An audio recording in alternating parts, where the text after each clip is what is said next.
계속 오고 있어요. 어휴, 아, 이 불빛이 너무 강해서 이거 눈을 못 뜨겠네요. 예, 어휴. 자, 이 자리가 한 만석 정도 되는데 꽉 찼습니다. 잊지 않지 못한 분들도 옆에 지금 서서 기다리고, 화장실 가리고 줄 선 사람한테 2,000명이 지금 세 군데 지금 진짜요. 나가보세요. 이거 뭐지 안 쓰네요. 자, 오늘 행사는 이미 예고해드린 대로 1부는 국민장학금 행사를 합니다. 더 이상 필승결의 대표의 국민장학을 멈출 수 없다는 정모 목사님의 판단에 따라서 국민장학금 행사를 하고 2부에 자유통일당 필승결의대회를 할 겁니다. 오늘 아마 필승결의대회에서 여러분들이 깜짝 놀랄 이런 후보들이 아마 대거 나올 수 있다는 걸 기대해 주시고요. 자, 그러면 순서를 뭐 기다릴 시간이 있겠어요. 빨리빨리 진행하도록 하겠습니다. 자, 이거 하나만 좀 물어보고 진행을 하겠습니다. 지금 많은 분들이 국민의힘 단일 후보 또 저기 없네. 이거는 할 것도 없는데 왜 써? 금빛?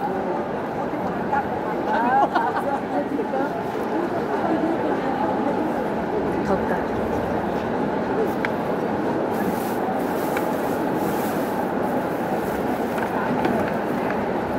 방금 지령이 들어왔어요. 좋아서 잠시 길을 드렸습니다.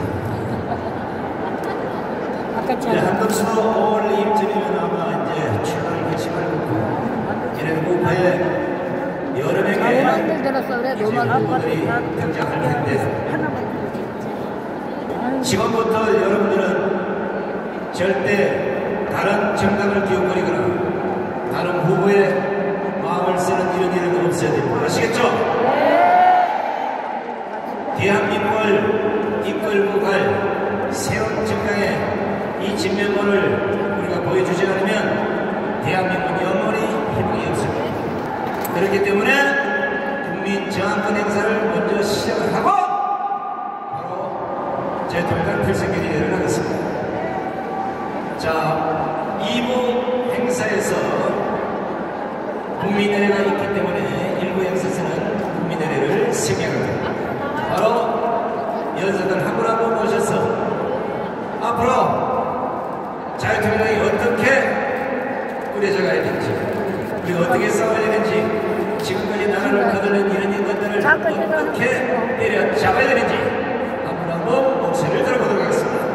첫 번째 연사입니다. 헌법을 조롱하는 인간들에게 헌법재판소의 판결문도 휴진하고 과감하게 얘기했다가 지금 엄청난 타격을 받고 있습니다. 그래도 까딱없이 끝까지 싸우겠다. 김학성 교수님부터 모시겠습니다.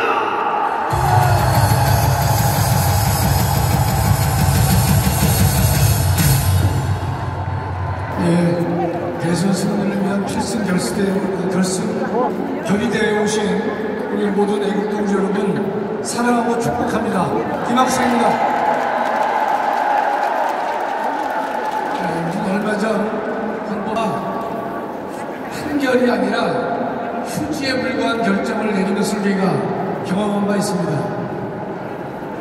자세한 내용은 여러 번 드렸지만 간략하게 본다면 대개 자신에게 부여된 권한을 행사하기 위해서 야당의 국정마비, 입법 폭주, 예산 분란을 대응하기 위해서 대통령에게 부여된 고유한 권한인 비상금을 선포한 바가 있는 것인데, 대통령은 나라를 지키고 헌법을 수호해야 될 막중한 책임감이 있었기 때문에 언제 무너져도 이상하지 않을 대한민국을 위해서 목숨 던져서 본인에게 허용된 계엄을 선포한 것인데, 그거를 위헌이라고 하면서 내란이라고 하면서 대통령 자리를 박탈한 헌법재판소의 근본 결정은 법과 양심을 저버린 것이고 휴지에 불과한 것이다. 제가 말씀을 드렸습니다.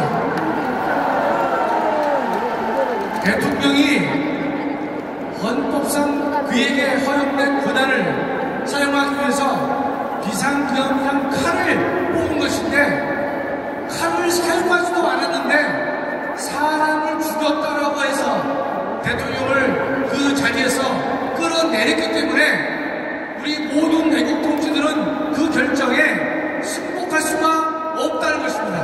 맞습니다. 지금 우리에게 주어진 것은 마지막 국민 저항밖에 남지 않았기 때문에 우리 모든 외국 통치들이 이 자리에 목숨 걸고 대한민국을 살리기 위해서 참석하셨다고 저는 믿고 있습니다. 지금의 대한민국 현실을 간단히 돌아본다면 이재명 사건의 선거법 사건은 현재 대법원에 기소가 되어 있는데 제가 볼 때는 대법원에서는 파기 환송하지 말고 파기 자판을 해야 된다고 보는 것이에요. 파기 자판은 1심과 원심 판결을 다 부정하고 내가 스스로 대법원이 판단을 할 것이다 라고 하는 것이 파기 자판인데 파기 자판의 예가 여러 번 있었기 때문에 이번에도 대법원은 파기하고 스스로 판단을 해야 될 것이다 이런 뜻입니다. 법을 조금 아는 사람들은 대부분은 양형을 정하는 것이 부담스럽지 않겠느냐라고 말할지 몰라도 대법원은 하기에서 자판한 경우가 여러 번 있었기 때문에 선례에 비춰보아도 전혀 문제가 되지 않는 것입니다. 예상컨대 지금 대법원에서 파기 환송을 한다고 하면요 그것은 대법원이 비겁한 행동을 하는 것입니다. 12명의 재판관이, 12명의 대법관이 스스로 판단하지 않고 다시 돌려보낸다고 하는 것은 고등법원 3명의 판사에게 이 나라의 중대한 문제를 맡기는 것이 되기 때문에 대법원으로서는 절대로 환송해서는 안 되는 것이고 스스로 자판해야 될 것입니다. 저는 자판한다고 믿고 있지만 가장 우려스러운 대목은 우리가 자라보고 놀란다씀 속보고 보고 놀란다는 속담이 있듯이 지난번 대선에서 지난번 헌재 결정에서 우리가 너무나 참담한 경험을 했기 때문에 이번에도 어떤 결과가 나올지 우리가 장담할 수 없지만 대략 이럴 것입니다. 제가 볼 때는 파기 재판을 하는데 무죄로 선고할 것으로 저는 확신하고 있어요. 그런데 문제는 유죄로 한다 그래도 벌금 100만 원을 넘기는 선고를 할 것이냐 아니면 100만 원 미만으로 할 것이냐의 갈림길에 서 있습니다. 저는 분명히 법학 교수로서 단언컨대 분명히 이건 유죄입니다. 유죄인데 100만 원 넘는 것을 할 것이냐 100만 원 미만으로 해서 이재명을 살려줄 것이냐 그 기로에 선 대법원이 저는 조희대 대법원장께 강력히 부탁의 말씀을 드린 것은 법과 양심에 따라서 올바른 결정을 해주기를 간절히 부탁드리는 것입니다. 현직 대통령을 불법에 의해서 파면한 헌법재판소가 있음에도 불구하고 대법원은 헌법재판소가 더 강력하고 신뢰받는 최고 법원이라면 이 대한민국의 양심이 무엇인지 진실이 무엇인지를 분명히 목숨 걸고 지켜주시기를 간절히 소망하는 것입니다.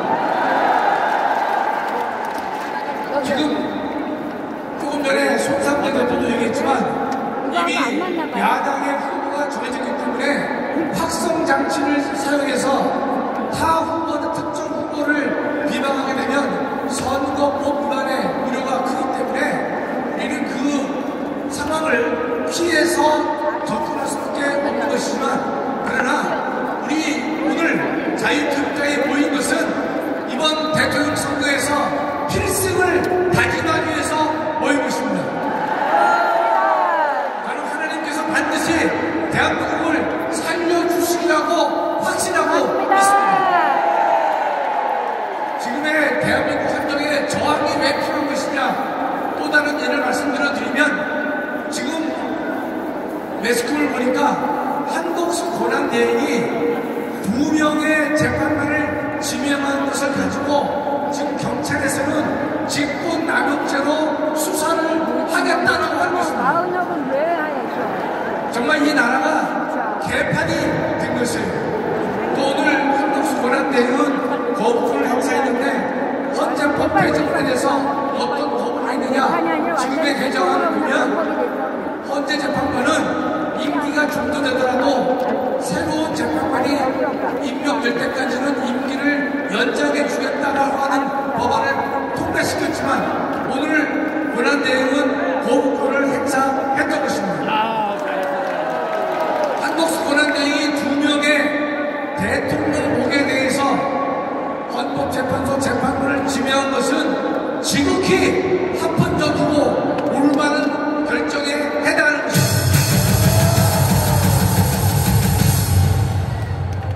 권한대행은 대통령이 계시는데 권한 행사가 정지된 상태에서의 권한대행과 대통령직의 자리인 대통령이 없을 때의 권한대행의 권한은 명백한 차이가 있기 때문에 지금의 상태는 대통령이 그 자리에 없기 때문에 권한대행은 적극적인 권한 행사를 할 수 있다라고 하는 것이 모든 헌법학자들의 일관된 주장이고 저도 제 책에서 그렇게 기록해 쓴 바가 있습니다. 그런데 그렇다면 지금 상태에서 2명의 재판관 지명은 매우 적법한 것인데 이거를 신속하게 헌법 소송을 제기해서 문영배가 임기 마치기 이틀 전에 가처분을 인용하고 나갈 정도로 이 대한민국은 썩었다는 것입니다. 맞습니다. 정말로 참담하기 이를 데 없을 정도로 대한민국인 것인데, 그렇다면 우리 자유통일당 모든 당원들은 우리 목사님께서 말씀하시는 1천만 저항에 적극 나서야 될 것이다 이런 뜻입니다. 목사님의 1천만 서명은 다른 말로 표현하면 1천만 저항이 되는 것이고, 지금의 대한민국이 썩어진 대한민국을 바라봤을 때 정말로 우리 국민들이 맨손을 들고 불끈 주고 일어나지 않고서는 대한민국을 바로 차게 우리 모두는 1천만 저항에 적극적으로 참여를 해야 될 것입니다. 그것만이 참담한 이 대한민국의 헌정 질서, 무너지기 직전의 헌정 질서를 바르게 세울 수 있다고 확신하고 있는 것입니다.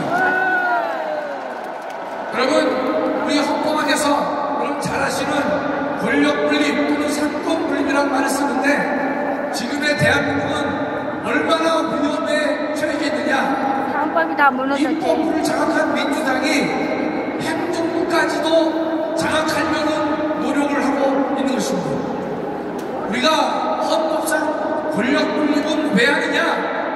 국민의 자유와 권리를 보장하기 위해서 권력분립은 존재하는 것이고, 그럴 때 권력분립의 핵심은 상권분립 이전에 이권분립이 되어야 되는데, 입법과 행정은 반드시 분리되어서 상호 견제와 균형을 이루지 못한다면 그것은 독재국가로 갈 것이 너무나 분명한 것이기 때문에 우리는 이와 같은 나쁜 현상을 막아야 될 것이다 이런 뜻입니다.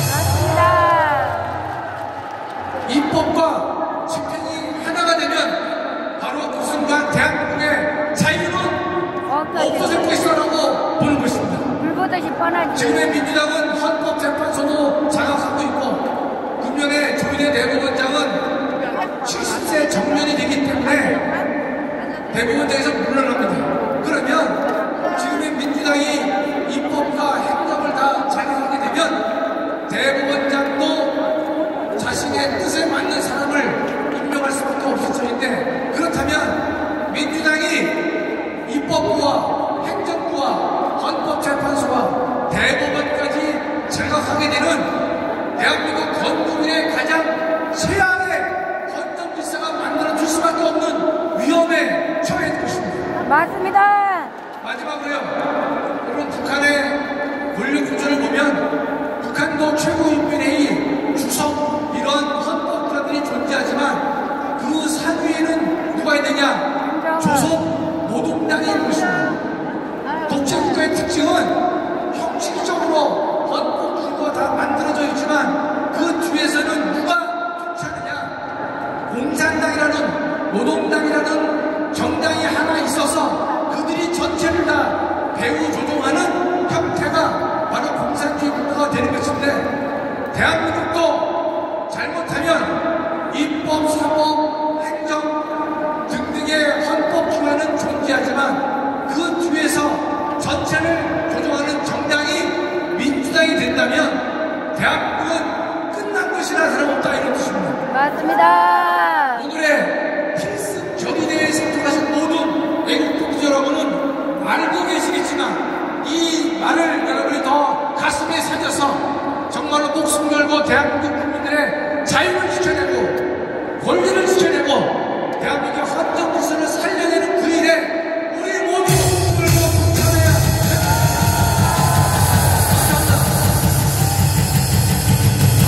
수고하신 김학신 교수님께 뜨거운 함성을 보내주시기 바랍니다. 여기 계신